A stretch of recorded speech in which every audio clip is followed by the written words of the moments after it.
بسم اللہ الرحمن الرحیم۔ السلام علیکم ورحمۃ اللہ وبرکاتہ۔ امید کرتے ہیں کہ آپ سب خیریت سے ہوں گے۔ الحمدللہ ہم بھی خیریت سے ہیں اور اللہ تعالیٰ سے تمام امت مسلمہ کے لیے خیر و عافیت طلب کرتے ہیں، خصوصاً بوسنیا اور فلسطین اور کشمیر اور برما چیچنیا، جہاں جہاں مسلمان پریشان ہیں، اللہ تعالیٰ سے عاجزی کرتے ہیں اور اللہ تعالیٰ سے دل سے دعا کرتے ہیں کہ اللہ تعالیٰ ان کی تمام مشکلوں کو آسان فرمائے اور تمام مسلمانوں کو یک جان بنا دے، ایک جان بنا دے۔ ایک ہمارا دین ہے، ایک ہمارا رب ہے، ایک ہمارا قرآن ہے، ایک ہمارا نبی ہے۔ اگرچہ باقی بھی نبی ہمارے ہیں لیکن ہم امت محمدیہ صلی اللہ علیہ وآلہ وسلم ہیں، تو اللہ تعالیٰ سے خصوصاً اپنے مظلوم پریشان حال مسلمانوں کے لیے دعا کرتے ہیں، اللہ تعالیٰ ان کی زندگی کو بھی آسانیاں نصیب فرمائے اور اسلام کے اوپر، ایمان کے اوپر ہماری تمام زندگی گزرے اور ہماری موت بھی ایمان پہ خاتمہ بالخیر کے ساتھ ہو۔ تو آج ہم ہمدان قرآن کلاسز کی طرف سے جو آپ کے لیے موضوع لے کر آئے ہیں وہ یہ ہے کہ جنتوں میں داخل ہونے والے لوگوں کی نشانیاں۔ تو جنت میں اللہ تعالیٰ اپنے پیارے محبوب مصطفیٰ صلی اللہ علیہ وآلہ وسلم کی امت کو جب داخل کریں گے تو بہت سارے لوگ ایسے ہوں گے کہ جو بہت زیادہ گناہ لے کے آئے ہوں گے، لیکن اللہ کی ذات کوئی نہ کوئی بہانہ بنا کے ان کو جنت میں داخل کر دیں گے۔ تو اس کے ساتھ ساتھ یہ بھی ہم دیکھیں گے کہ اللہ تعالیٰ کی ذات اقدس نے فرمایا کہ میں اپنے بندوں کو جنت میں داخل کروں گا اگر کسی کے دل میں ذرہ برابر بھی ایمان ہوا تو، یعنی اگر کسی کے دل میں ذرہ برابر بھی ایمان ہے نا تو وہ بھی جنت میں ضرور جائے گا۔ اب کوئی انسان ہے، کسی کے اندر حیا زیادہ ہے، ٹھیک ہے، کسی کے اندر رحم دلی زیادہ ہے، کسی کے اندر انصاف زیادہ ہے، کسی کے اندر دوسروں کا رحم زیادہ ہے، کسی کے اندر ادب زیادہ ہے، کسی کے اندر اپنے مسلمانوں کے لیے آسانیاں پیدا کرنے کا جذبہ ہے، کسی کے اندر کوئی ہے، کسی کے اندر کوئی ہے۔ غرض یہ کہ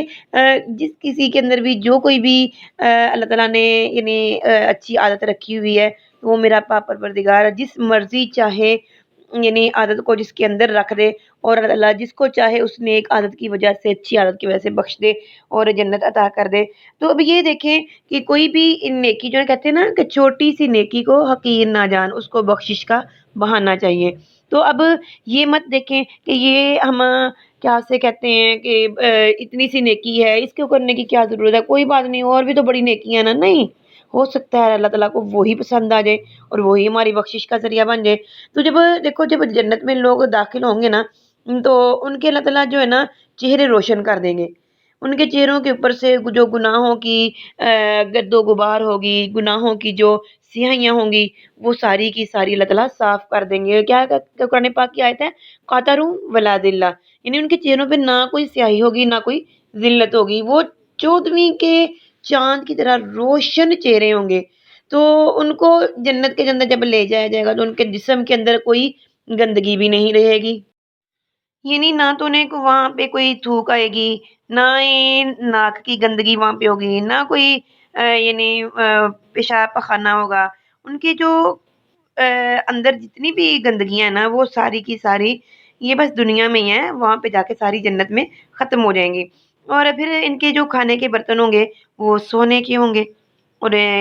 ان کے جو بالوں میں کنگھی کرنے والی ہوں گی وہ سونے اور چاندی کی ہوں گی۔ اب اور پھر جو اللہ تعالیٰ نے جنتیں بنائی ہیں ان کے اندر فرمایا ہے کہ ایک اینٹ سونے کی ہوگی اور ایک چاندی کی ہوگی۔ ان کی جو انگیٹھیاں ہیں ان کے اندر عود جو ہے نا وہ سلگتا رہے گا اور ان کا پسینہ جو ہے مشک جیسا ہوگا، یعنی اس میں اتنی خوشبو ہوگی۔ دنیا کے اندر دیکھو نہ تو سونا ملتا ہے زیادہ، وہ اتنا مہنگا ہے، کوئی غریب آدمی بیچارہ بس خواب میں ہی سوچ سکتا ہے، دیکھ سکتا ہے، اور اس کے بس خریدنا تو بہت مشکل ہو گیا ہے۔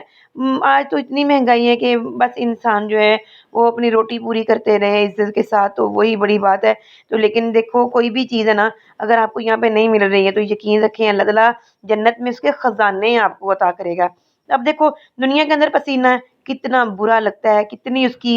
یعنی بدبو ہوتی ہے، تو دنیا کے اندر کوئی بدبودار آدمی کے پاس بیٹھنا نہیں پسند کرتا، لیکن جب جنت میں جائیں گے تو ساری اس کی جو پسینے کے اندر بدبو تھی وہ ختم ہو جائے گی، اس کے اندر اللہ تعالیٰ خوشبو بھر دیں گے اور وہ پسینے کے اندر جو خوشبو ہوگی وہ مشک جیسی ہوگی اور ہر ایک انسان وہاں پہ بڑی خوشی سے زندگی گزارے گا اور وہاں پہ اللہ تعالیٰ ہر ایک کو بیویاں یعنی عطا کرے گا اور اللہ تعالیٰ کی ذات اقدس ہر ایک کو وہاں پہ حوریں عطا کرے گا، اور جس کسی کی بیوی نہیں ہوگی اس کو بھی بیوی عطا کریں گے، جس کے پاس شوہر نہیں ہوگا وہاں پہ شوہر عطا کرے گا،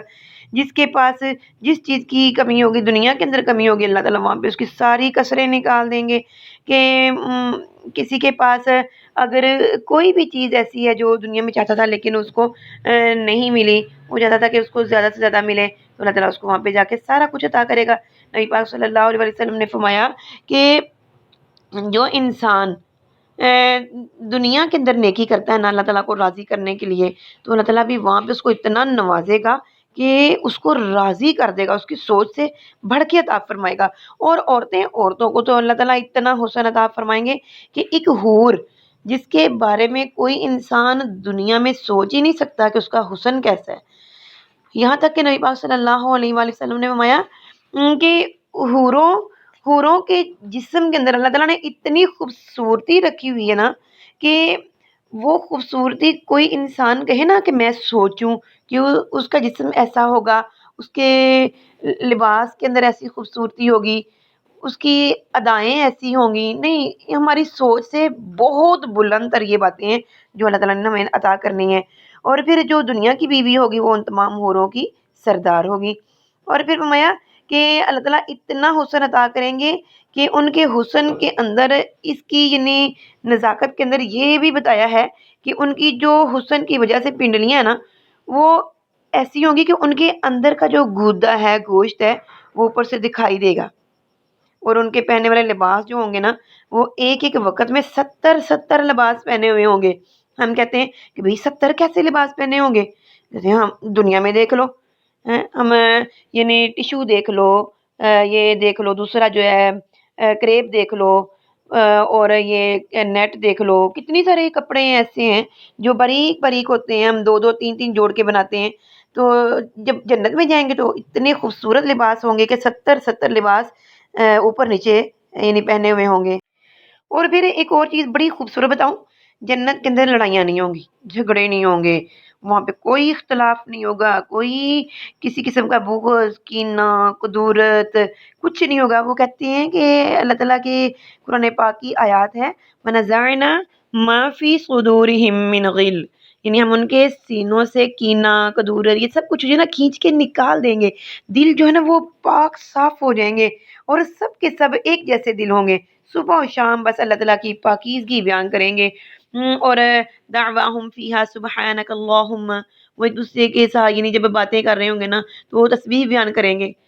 اور وتحیتہم فیہا سلام، ان کے تحفے تحائف جو ہوں گے سلامتی کی ہوں گے۔ وآخر دعواہم ان الحمد للہ رب العالمین، اور جو ان کی آخری پکار ہوگی وہ یہ ہوگی کہ یعنی جب آخری بات ہوگی تمام تعریفیں اللہ تعالیٰ کی جو تمام جہانوں کو پالنے والا الحمد للہ رب العالمین، ٹھیک ہے، یعنی بہت ساری سعادتیں جو ہیں وہ اہل ایمان کو ملیں گی۔ تو اللہ تعالیٰ سے یہ دعا کرتے ہیں کہ اللہ تعالیٰ ہمیں ان جنتیوں میں سے کرے جن کو سب سے بڑی سعادت یعنی اللہ تعالیٰ کا دیدار نصیب ہوگا اور صبح شام نصیب ہوگا۔ تو اللہ تعالیٰ ہمیں انہی میں سے بنائے اور اپنے سب سے پیارے نبی محبوب مصطفیٰ صلی اللہ علیہ وآلہ وسلم کا ساتھ نصیب فرمائے۔ تو اگر واقعی میں آپ یہ چاہتے ہیں تو کسی بھی چھوٹی نیکی کو بھی حقیر نہ جانیے۔ تو اب ہم اس کے ساتھ آپ سے یہ بھی کہتے ہیں کہ اگر آپ ہمدان قرآن کلاسز کی طرف سے اہتمام جو ہم کلاسز کا کرتے ہیں ان سے فائدہ اٹھانا چاہتے ہیں، اگر آپ کچھ بھی سیکھنا چاہتے ہیں قرآن پاک سے متعلق، حدیث سے متعلق، تجوید اور ترجمہ ہو گیا، یا قرآن پاک کو ریویژن کرنا چاہتے ہیں، آپ کچھ بھی، میرا مطلب ہے کہ آپ سیکھنا چاہتے ہیں، کوئی بھی کلاس لینا چاہتے ہیں، تو آپ ہمارے اس ہونے والے نمبر پر ہم سے رابطہ کر سکتے ہیں۔ اور ایک بار پھر کہتے ہیں کہ آپ اپنے پیاروں کے ساتھ ضرور شیئر کریں تاکہ کوئی نہ کوئی اللہ تعالیٰ کی طرف سے نکل آئے جو ہمارے لیے نجات کا سبب بن جائے، ہماری نیکیوں کے بڑھنے کا سبب بن جائے۔ آمین ثم آمین یا رب العالمین۔ السلام علیکم ورحمۃ اللہ وبرکاتہ۔